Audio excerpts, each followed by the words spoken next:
मेरे तमाम देखने वाले नाजरीन को मिरातुन्निसा की पूरी टीम की तरफ से बहुत बहुत सलाम पहुँचे और खुदावन यसु मसीह के नाम में आप सबकी ज़िंदगी में कसरत की बरकतें, सेहत, तंदुरुस्ती, उम्र की दराजी और वो ख्वाहिशें जो खुदावन में रहकर आप खुदावन से चाहते हैं वो पूरी होने वाली हो। दुआ है कि खुदावन करे कि ये वाला प्रोग्राम भी आप सबकी ज़िंदगियों में तब्दीली का सबब बने, सोचने का सबब बने और उसको अप्लाई करने का भी सबब बने। और यही उम्मीद करते हैं कि आप भी हमें अपनी दुआओं में याद रखते होंगे। इसी तरह हम अपनी स्पीकर को सिस्टर समीना को वेलकम करते हैं। थैंक यू सिस्टर कि एक बार फिर आप हमारे साथ मौजूद हैं। शाहाना, आपका और सारी टीम का बहुत शुक्रिया, आप लोगों के प्यार का कि आप हमें बुलाते हैं, और नाजरीन का भी ख़ास तौर पर जो हमारा एक बहुत खूबसूरत ताल्लुक़ बन गया है और हम एक ख़ानदान की तरह हैं, तो बहुत शुक्रिया। Thank you sister, thank you so much. नाज़रीन, गुज़िश्ता थोड़े टाइम से हमने एक सीरीज़ शुरू की है जिसका पहला टॉपिक था ख़याल क्या है। मगर मैं इससे आगे कुछ नहीं बताऊंगी। मैं चाहूँगी कि उन टॉपिक्स के हवाले से, उन प्रोग्राम्स के हवाले से कुछ छोटी छोटी बातें उनके लिए जिन्होंने शायद आज पहली बार हमारे प्रोग्राम को देखा है, तो ज़रूर मैं चाहूँगी कि सिस्टर आप उन प्रोग्राम्स का थोड़ा सा रिव्यू हमारे साथ शेयर करें। जी शाहाना, ये असल में जो हमारी कैरेक्टर डेवलपमेंट है, जो हमारी किरदार साजी है, वो तो बिल्कुल इस तरह है जैसे हम रोज़ खाना खाते हैं। रोज़ाना जो जिस्म को खाने की ज़रूरत है, बिल्कुल उसी तरह हमारी रूह को भी एक अच्छे स्क्रिप्चर की, एक रूहानी चीज़ों की ज़रूरत है। तो इस सीरीज़ में हमने बात की थी कि हम किस तरह से सोचें, और उसके बाद फिर हमने बात की थी कि पॉजिटिव कैसे सोचें, कि किस तरह बुरे से बुरे हालात में भी हम अपने आप को मस्बत रखें, किस तरह से हम चीज़ों को लेके चलें, अपने रिश्तों को कैसे संभालें, अपने माशरे में ज़िंदगी कैसे गुजारें। और उसी के साथ हमने इस चीज़ पे भी बात की थी कि जो ख़याल हैं वो किस तरह से हमारी ज़िंदगी पर असरअंदाज होते हैं।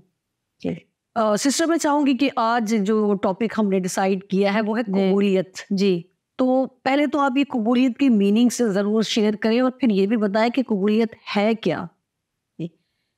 असल में जो हमारी सीरीज़ है उसी से रिलेटेड आगे है कि जब हमने अपने ख़यालों को दुरुस्त कर लिया, हमने पॉजिटिव सोचना शुरू कर दिया, तो फिर और छोटी छोटी चीज़ें हैं जो हमें उसको देखना है। जैसे ये यूँ समझ लें कि जैसे हम एक कमरा जब सजाते हैं, तो हम उसके फर्नीचर से लेकर, उसके पर्दों से लेकर, उसकी छत और बहुत सारी चीज़ों पर हम जो है वो गौर करते हैं। और कुछ जो पढ़े लिखे लोग हैं वो अपनी अलमारियों में किताबों को भी काफ़ी अहमियत देते हैं। बिल्कुल। और इसके लिए ये कि एक खातून थी, तो उन्होंने ऑर्डर किया लाइब्रेरी में और एक बुक शॉप पे कि मुझे जो है वो 20 किताबें चाहिए। तो उन्होंने कहा जी आप बताइए कि कौन सी किताबें चाहिए आपको। तो उन्होंने कहा जिनके रंग नीले, लाल और पीले हों। उन्होंने कहा इसका क्या मतलब है, आप बताएं कि आपको लिटरेचर की किताबें चाहिए, आपको हिस्ट्री की किताबें चाहिए। उन्होंने कहा नहीं, मेरे पर्दों का रंग ये है तो लिहाजा मुझे वो किताबें चाहिए जो मेरे पर्दों से मिलती हुई हों और जो मेरी जो सेटिंग है रूम की उसके साथ मैच करती हो। तो मुझे इससे कोई सरोकार नहीं कि वो कौन सी किताबें हो। तो हम नहीं चाहते कि हमारी सीरीज इस तरह से मैचिंग वाली हो, बल्कि हम चाहते हैं कि हम वाकई खुदावंद के कलाम के ज़रिए और एक अच्छी सोच के ज़रिए हम उस मकसद को हासिल करें जिसके लिए हम गुफ्तगू करते हैं, और हमारे नाज़रीन भी हमारे साथ उसमें शामिल हैं। तो बात हो रही थी कबूलियत की। तो कबूलियत लफ्ज़ जो है एक्सेप्टेंस, उसका मतलब है कि मान लेना, किसी चीज़ को कबूल कर लेना। जैसे हमने खुदा को नहीं देखा लेकिन हम उसको कबूल करते हैं, हम उसको मानते हैं कि वो है। इस तरह से आपको पता है कि जो दहरिये होते हैं जो खुदा को कबूल नहीं करते, जो कहते हैं कि बिग बैंग थ्योरी के ज़रिए ये ज़मीन वजूद में आई, कोई बनाने वाला नहीं है, ये करोड़ों सालों से खुद ब खुद बनती जा रही है। तो इसी तरह वो एक दहरिया जो है वो एक स्कॉलर के पास चला गया और उसने कहा कि मुझे साबित करो कि खुदा नहीं है, मैंने देखा नहीं है, तो ये बनी कैसे, मुझे साबित करो। तो वो खामोशी से उसको साहिल पर ले गया और उसने रेत पर जो है वो पाँव के निशान देखे किसी के चलने के। तो उसने दहरिये से पूछा आप मुझे बताएं ये किसके निशान है। तो उसने कहा जाहिर बात है कोई आदमी यहाँ से गुजरा है तो उसके पाँव के निशान है। तो उसने कहा आपने तो आदमी को गुजरते देखा ही नहीं है, आप कैसे कह सकते हैं कि ये यहाँ से गुजरा है। तो उसने कहा अंडरस्टूड बात है कि 5 उंगलियां और एक अंगूठा और 4 उंगलियों के निशान है, एड़ी का निशान है। तो उसने कहा आप देखने के बाद भी जब आप मान लेते हैं, आपने कबूल किया कि वो यहाँ से गुजरा है, तो इसी तरह खुदा की ज़ात भी इसी तरह कि हमने उसको नहीं देखा लेकिन हम उसको कबूल करते हैं, हम उसको मानते हैं कि कोई पहाड़, दरिया और जितने भी मनाजिर हैं और जितना भी ये प्लैनेट है, ये चीज़ साबित करती है कि इनका कोई बनाने वाला है। तो बेसिकली जो लफ्ज़ कबूल है उसका मतलब एक्सेप्टेंस है। यानी आप जब किसी चीज़ का बगैर एहतजाज किए, बगैर आप क्वेश्चन मार्क लगाए, उस चीज़ को आप मानते हैं, उस चीज़ को आप कबूल करते हैं, तो वो कबूलियत कहलाती है। जैसे निकाह में होता है कि मर्द और औरत से पूछा जाता है कि आपको कबूल है, तो वो अपनी बगैर किसी एहतजाज के और बगैर किसी क्वेश्चन के वो उसको कबूल करती है, और वो उस दिन कबूलियत के बाद ऐलान करती है या करता है कि ये मेरा ज़िंदगी का साथी है। तो वहाँ से फिर हम जिस घर में पैदा होते हैं, हमने खुद वो प्रोसेस नहीं देखा कि हम कैसे पैदा हुए, कहाँ पैदा हुए, लेकिन हम मानते हैं कि ये मेरा बाप है, ये मेरी माँ है, ये मेरे बहन भाई हैं, ये मेरी सोसाइटी है, ये मेरे रिश्तेदार हैं, ये मेरा मुल्क है, क्योंकि मोस्टली चीज़ें आपको बताई जाती हैं। तो इससे ये साबित होता है कि आपकी ज़िंदगी के 99.9% चीज़ें ऐसी हैं जो आप कबूल करते हैं। शायद फिज़िकली उनका सबूत आपके पास ना हो, लेकिन आप उसको एक्सेप्ट कर दें। फिर जब आप अपने ख़ानदान से एक्सेप्टेंस से बाहर निकलते हैं, तो फिर हम अपने स्कूल, कॉलेजेस या जहाँ पे वर्क प्लेस पे काम करते हैं, फिर हम उनके कवानीन को कबूल करते हैं। उनके रूल्स होते हैं, डूज एंड डोंट डूज, ये करना है, आपने ये करना है, ये पाबंदी है, ये हमारे तरीक़ेकार हैं, तो हम उनको मानते हैं। और जब उन इदारों की एक्सेप्टेंस होती है हमारे और उनके बीच में, हम उनकी चीज़ें कबूल करते हैं, तो फिर हालात जो होते हैं वो स्मूथली चलते हैं। तो हम आराम से जो है वो अपनी ज़िंदगी गुजार सकते हैं। तो ये कबूलियत है, मतलब मानना, किसी भी चीज़ को बगैर किसी क्वेश्चन के कबूल करना इज एक्सेप्टेंस। ओके सिस्टर, इसको आप पिछले प्रोग्राम से कैसे रिलेट करती हैं? पिछले प्रोग्राम में हमने बात की थी कि मस्बत सोचे कैसे। अब जब हमने मस्बत सोचना तो शुरू कर लिया, लेकिन उसका नेक्स्ट स्टेप क्या है? ठीक है, हमने सब कुछ कि अच्छा ये अच्छा मुझे इस तरह अपना थिंकिंग पैटर्न चेक करना है, अब मुझे अपनी सोच को इस दायरे में लेके जाना है। तो सिर्फ उस दायरे से काम नहीं बनेगा, हमने एक स्टेप आगे जाना है, क्योंकि हमारी एक नेचर है कि हम एक्सपेक्ट ज़्यादा करते हैं और एक्सेप्ट कम करते हैं। हमारी ज़िंदगी में उम्मीदें ज़्यादा होती हैं, बिल्कुल बिल्कुल, कि ये होना ही चाहिए। और अनफॉर्चुनेटली हमारा जो सोशल बिहेवियर आजकल है, हमारे ख़ानदानों में आजकल है कि हम नॉर्मली जो है वो टेकर की लाइन में खड़ा होना पसंद करते हैं। टेकर मतलब मुझे चाहिए, मुझे इज्जत चाहिए, मुझे प्यार चाहिए, मुझे अटेंशन चाहिए, मुझे ये चाहिए, मुझे पैसा चाहिए, मुझे ये चाहिए। तो मतलब एवरी सिंगल डे हम सिर्फ टेकर्स की लाइन में। क्या हम सोचते हैं कि क्या हम गिवर भी हैं? तो जब हमें गिवर की लाइन में आना है तो हमें एक्सेप्टेंस करनी है, हमें कबूल करना है उन रवैयों को। देखिए, हर इंसान अलग पैदा हुआ है, उसकी फितरत अलग है, और ये इसका सबूत सबसे बड़ा जो है वो जो हमारे फिंगरप्रिंट्स होते हैं। आप दुनिया में जितने लोग हैं, अब तकरीबन रीसेंट रिसर्च के मुताबिक दुनिया की आबादी जो है वो 8 अरब के करीब पहुंच रही है, और खुदा की कुदरत ऐसी है कि उन 8 अरब लोगों में से किसी एक का भी जो है वो फिंगरप्रिंट्स नहीं मिलते। तो हम सब अलग है, हमारी फितरत अलग है, हमारी ज़ुबानें अलग हैं, हमारी माहौल अलग हैं। तो जब हम इस चीज़ को कबूल नहीं करते और हम उम्मीदें बांधते हैं, तो हमारी ज़िंदगी मसाइल का शिकार होती है। जैसे हम छोटी सी एक मिसाल लेते हैं कि जैसे घर में एक मियाँ बीवी देख लें। अब आपके पास एक एक्सेप्टेंस की पावर है, लेकिन उनके पास नहीं है। और एक्सेप्टेंस की पावर एक अपर लेवल पर है, यानी कि डीप लेवल पे नहीं है, क्योंकि आप डिसिप्लिन्ड है, आप सफाई पसंद है, आपको नहीं अच्छा लगता कि चीज़ें इधर उधर बिखरी हों, इसलिए आप घर में एंटर होते ही शायद अपने कपड़े भी नहीं बदलती, आप चीज़ों को ऑर्गेनाइज करना चाहती हैं, क्योंकि वो आपके अंदर कुदरती तौर पर एक आदत डेवलप है, चाहे वो स्कूल से मिली या पेरेंट्स से मिली, व्हाटएवर। लेकिन आपका जो लाइफ पार्टनर है वो शावर लेने के बाद, नहाने के बाद तौलिया बेड पर फेंक देता है, और आप एवरी सिंगल डे उसको बोल रही हैं कि आपको उठाते हुए सिर्फ क्या होता है, आप बल्कि समटाइम्स ये होता है कि आप उठा के करके भी दिखाते कि देखें ये उठाएं और बस यहाँ रखना है।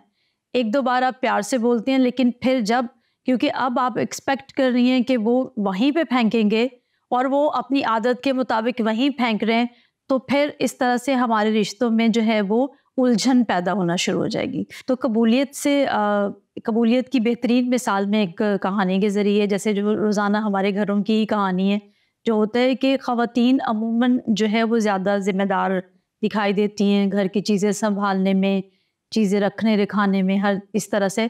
तो जैसे एक खातून है वो बहुत डिसिप्लिन्ड है, उनको हर चीज़ ऑर्गेनाइज चाहिए, हर चीज़ अपनी जगह पर चाहिए।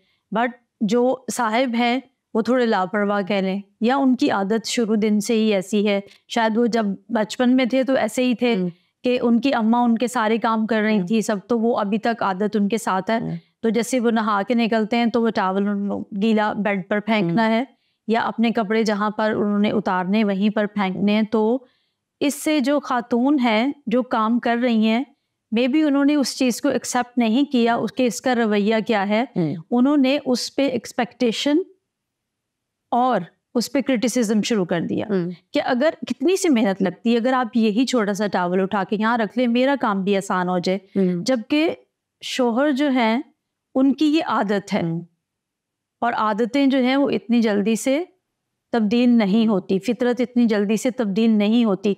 तो इस तरह से शौहर जो है वो अपने काम करने में मसरूफ़ हैं, जबकि वाइफ बारहा जब उनको पता है कि ये इनकी आदत है, ये ऐसे ही करते हैं, मुझे ये चीज़ें समेटनी है, लेकिन इसके बावजूद एक घरों में एक जो है वो कॉन्फ्लिक्ट का माहौल रहता है।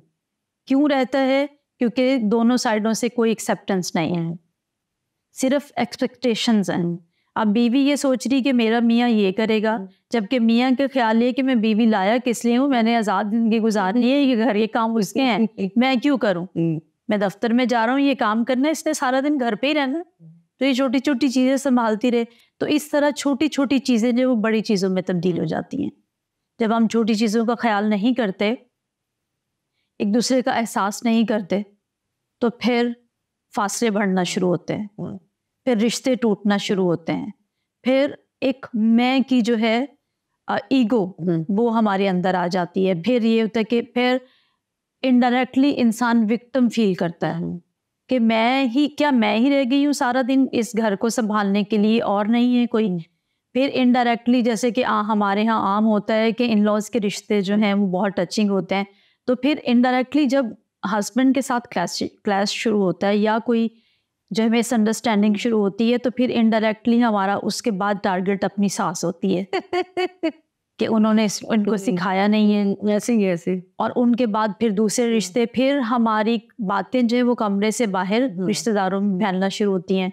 और फिर जितनी लोगों से आप बात करेंगे, अपनी नेगेटिव एनर्जी आप उनको देंगे, और वो भी आगे से आपकी हाँ में हाँ मिलाएंगे, हाँ आपने तो बिल्कुल ठीक कहा, ऐसे ही होता है। तो एक छोटी सी जो बात थी तौलिया ना उठाने की, वो हमारे रिश्ते में एक बड़ी गांठ बन जाती है।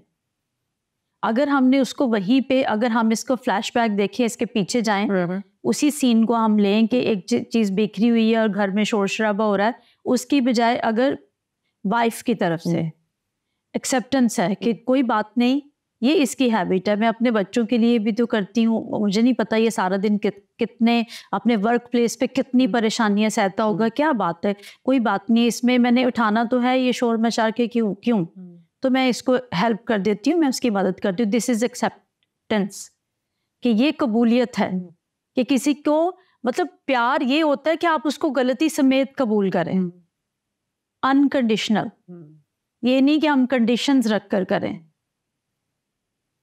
तो अनकंडीशनल लव जो है, शायद वक्ती तौर आपको उसका रिस्पॉन्स नहीं मिले, but the day will come जब नेक्स्ट बंदे को रियलाइज होता है कि हाँ ये बात ठीक थी। क्योंकि एक बाजुकात लोग समझते नहीं है, शायद वो जो सेफ्टी की चीज़ होती है ना, उसको एडमायर नहीं करते, उसका समझते नहीं है कि ये सेफ्टी मेरे लिए कितनी ज़रूरी थी। जैसे एक बादशाह था, तो वो अपने सारे दरबारियों को एक दफ़ा कश्ती पर सैर के लिए ले गया, तो उन सारे दरबारियों में से एक बंदा ऐसा था जो कभी कश्ती पे नहीं बैठा था। अब द मोमेंट उन्होंने कश्ती में उसको बिठाया, वो सहमा हुआ बैठा हुआ है, कश्ती चल पड़ी है। जब वो बीच दरिया पहुंची है तो उसने थोड़ा थोड़ा शोर करना शुरू किया, मुझे कहाँ ले आए हैं, मुझे यहाँ आपने मारना है। और फिर उसका शोर आहिस्ता आहिस्ता पूरी कश्ती पर फैल गया और जब बादशाह तक खबर पहुंची तो बादशाह ने कहा क्या हुआ? तो उन्होंने कहा जी ये डर रहा है कि हमें मारने के लिए आप बीच दरिया जो है वो ले आए।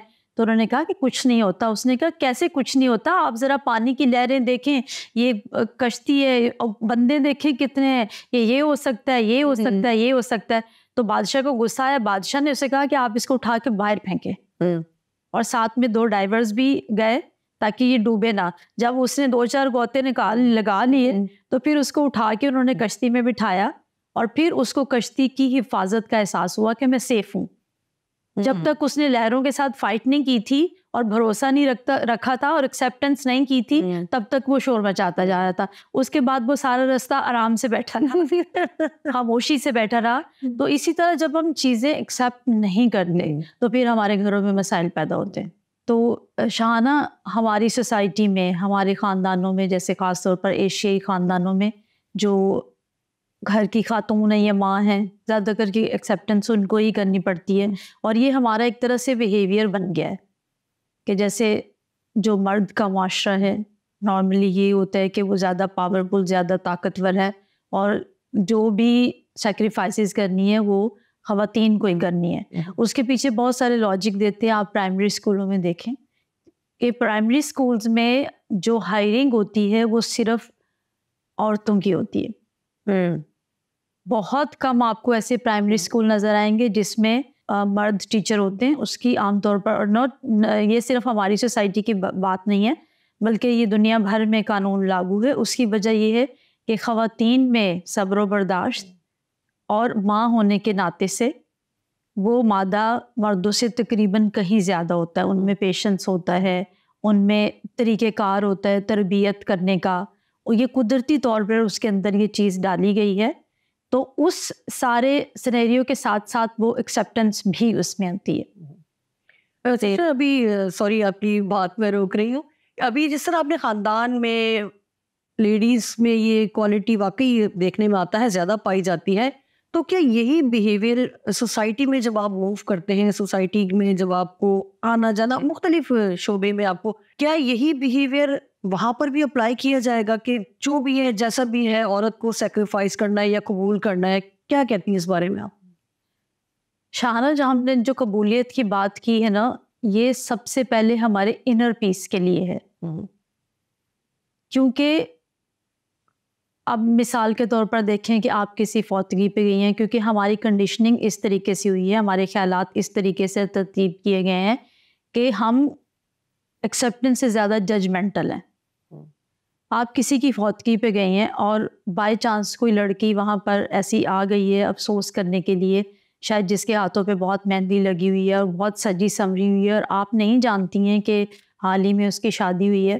तो द मोमेंट जो आपका सोच पैदा होगी, जो हमारे सोसाइटी के हिसाब से कि इस लड़की को किसी ने सिखाया नहीं है कि फौतगी पे कैसे आते हैं। हाथ देखो मेहंदी से भरे हुए हैं, कपड़े देखो, चलो ठीक है मान लिया मेहंदी से हाथ भरे में, भाई तुम कपड़े तो सही पहन लो, बिल्कुल शादी में तो नहीं तुम आई हुई हो। तो इस तरह से हमारा एक अनलिमिटेड पैटर्न जो है वो सोचने का शुरू हो जाता है। अब हम ये बिल्कुल भूल जाते हैं कि हम वहाँ आए क्यों हैं। हमारी कॉन्वर्सेशन सिर्फ उसको लेके, हमारी वो लड़की जो है वो पूरी अटेंशन हमारी ग्रैब कर रही है, हालांकि शायद हमने उसको पहले देखा भी नहीं, हमने कभी उससे बात नहीं की, लेकिन क्योंकि हमारा थिंकिंग पैटर्न ऐसा है, हमारा सोसाइटी का बिहेवियर ऐसा है, हम जजमेंटल हैं, हम चीज़ों को एक्सेप्ट नहीं करते, हम चीज़ों को मॉडिफाई नहीं करते, हम उन्हें चेक एंड बैलेंस नहीं करते। तो इस तरीके से हमारे सोचने का स्टाइल ये है। और वो सारा टाइम जब उस वक्त जबकि आपने दुखी ख़ानदान के साथ बात करनी है या ये महसूस करना है कि ये बंदा चला गया या क्या, रादर देन दैट आप उसकी बात सोच रहे हैं। और नॉट ओनली आपने सोचा है, आप उसको साथ ही घर ले आए हैं उस बात को। बिल्कुल ऐसे ही है। और घर आने के बाद आपने अपने घर में भी मियाँ से भी बात की कि वहाँ मैंने आज ये देखा, फिर आपने उसको 3-4 लोगों में और फैलाया, तो वहाँ आपकी एक्सेप्टेंस शो नहीं होती। अब आपको मसला किसके साथ है? उस बिहेवियर के साथ जो उस लड़की ने दिखाया। उस लड़की के साथ मसला नहीं है, क्योंकि आपने तो उसको देखा ही, मतलब आप उसको जानती नहीं, आपके लिए वो बिल्कुल अननोन पर्सन है। लेकिन क्योंकि हमारा थिंकिंग स्टाइल ऐसा है, तो आपने उसको सोचने के साथ उसको एक्सेप्ट नहीं किया, बल्कि एक अनलिमिटेड चीज़ जो है वो थिंकिंग की शुरू कर दी। तो एवरी सिंगल डे हम यही कर रहे होते हैं हर एक चीज़ के साथ, घर में दाखिल होते से लेकर सुबह होते तक, और उसके बाद अपनी वर्क प्लेस पर और अपनी सोसाइटी में। आपने पूछा कि आया सोसाइटी में अगर ये बिहेवियर हो तो एक्सेप्ट हो सकते हैं या नहीं हो सकते। जिस तरह से हम अगर सड़क पर जा रहे हैं, अगर कोई गलत गाड़ी चला रहा है, तो अनकॉन्शियसली हम उसके लिए बातें करते ही जाएंगे, क्योंकि हमने कोई एक्सेप्टेंस नहीं की, हमें नहीं पता कि वो क्यों हो रहा है, कैसे हो रहा है, आया ये होना चाहिए या नहीं होना चाहिए, but still we are talking. हम अपने आप से ही बात कर रहे हैं, ये गलत है, ये गलत है। जब इतना सारा क्योस हमारे खुद के अंदर होता है, तो फिर अच्छी चीज़ें आना बहुत मुश्किल होती है, फिर एक्सेप्टेंस नहीं होती, फिर हम सिर्फ एक्सपेक्ट करते हैं इसको ऐसा होना चाहिए, इसको ऐसा होना चाहिए। हम सिर्फ टेकर की लाइन में, हम गिवर की लाइन में नहीं है। आप ऑब्जेक्ट ऑफ नेचर को देखें, आप फितरत को देखें।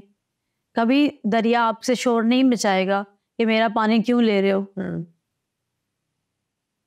कुदरत आपको, कभी आप दरख्त पे पत्थर मारते हैं तो बदले में आपको फ्रूट देता है, वो कभी नहीं कहता कि मेरा फ्रूट क्यों ले रहे हो। फूल की आप पत्तियां तोड़ तोड़ के भी अपने पाँव में भी मसल लें, वो फूल आपसे शोर नहीं करता। तो जो कुदरत है वो एक्सेप्टेंस है, वो आपसे सिर्फ प्यार करती है, वो सिर्फ आपको देती है, वो गिवर है, वो टेकर नहीं है।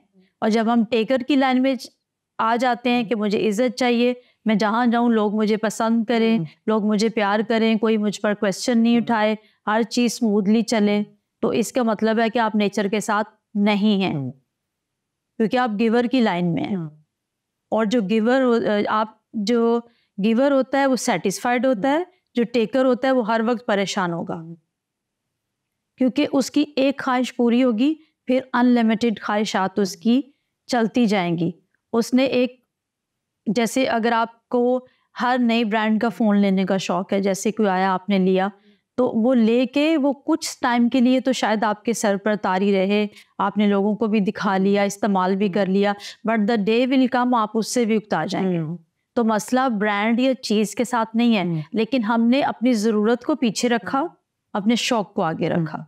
हम अपने शौक़ को पूरा कर रहे हैं, ज़रूरत को नहीं। These are two different things, कि हमारी ज़रूरत क्या है और हमारे शौक़ क्या हैं। खैर ये एक अलग टॉपिक है, खुदा ने वक्त दिया तो हम इस पे भी कभी बात करेंगे कि हम किस तरह अपनी ज़रूरियात के हाथों और अपने शौक़ के हाथों हम किस तरह से अपनी असल नेचर को भूल के हम किसी और रास्ते पर चल पड़े।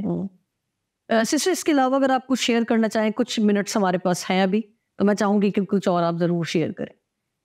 जी शाहाना, मैं एक्सेप्टेंस के हवाले से ही, जो हमारा आज का टॉपिक है, मैं उसके हवाले से ही इसको मज़ीद थोड़ा सा आगे लेके जाना चाहूँगी कि जब मैंने आपको बताया कि जब हम इस कतार में हैं गिवर की, तो फिर बहुत सारी चीज़ें जो हैं वो हमें कबूल करना पड़ती हैं, हमें मानना पड़ती हैं, हमें एक्सेप्ट करना पड़ती हैं।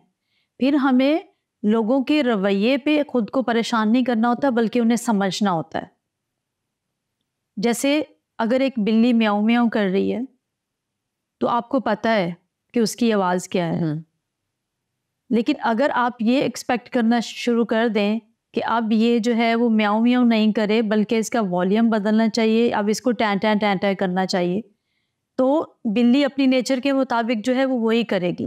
तो आप इनडायरेक्टली किसको डिस्टर्ब कर रही हैं? अपने आप को। क्यों? क्योंकि आपने एक्सपेक्ट वो कर लिया, आपने एक उम्मीद वो बना ली कि इसको ये करना चाहिए। तो जब तक हमारी ज़िंदगी जो है वो एक्सपेक्टेशंस पे चलती है, उम्मीदों पे चलती है, तो हमें परेशान होने से, दुखी होने से कोई नहीं रोक सकता। ये जो उम्मीद रखना है, गलत उम्मीद रखना, ये इंसान को बिहेवियर वाइज, जिस्मानी तौर पर बहुत आगे ले जाता है।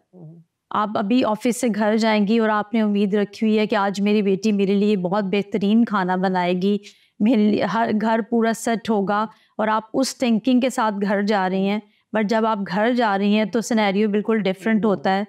टेबल खाली है, फ्रिज भी खाली है, घर भी बिखरा हुआ है, तो क्योंकि ऑलरेडी आपने एक उम्मीद बनाई हुई थी, तो फिर आपको डिस्टर्ब होने से कोई नहीं रोक सकता, और आपका बाकी का जो टाइम है वो भी डिस्टर्ब गुजरेगा। लेकिन अगर आप जा रहे हैं कि कोई बात नहीं, ओपन माइंड से जा रहे हैं, जो भी होगा अपना घर है, अगर बिखरा हुआ है सो व्हाट, घर होता है, कोई बात नहीं, समेट लेंगे। अगर खाना नहीं भी बना हुआ तो कोई बात नहीं है, हम मिल के बना लेंगे, ये कर लेंगे, वो कर लेंगे। लेकिन जब आप घर गई तो चीज़ें बनी हुई थी, तो तब आपकी खुशी की इंतहा नहीं होगी। मैं वही सोच रही थी कि कोई उम्मीद ही ना बांधी जाए, यही सोचा जाए कि खाना भी नहीं बना होगा, घर भी बिखरा होगा, तो उसके अगेंस्ट होगा तो फिर ज़्यादा खुशी होगी। तो आप भी ऐसे ही करें ताकि आपको ज़्यादा प्रॉब्लम ना फेस करनी पड़े। जी जी। तो बेहतरीन ज़िंदगी गुजारने के लिए, एक पुरसकून ज़िंदगी गुजारने के लिए ये बहुत ज़रूरी है कि हम सबसे पहले अपने आप पर ही काम करें। जी, कुछ कहना चाह रही? जी जी, जी। और अपने आप पे काम करने का से मुराद ये है कि अपने रवैये को देखें रादर देन हम दूसरों से, और हम कोशिश करें कि हम गिवर की लाइन में हो, टेकर की लाइन में नहीं।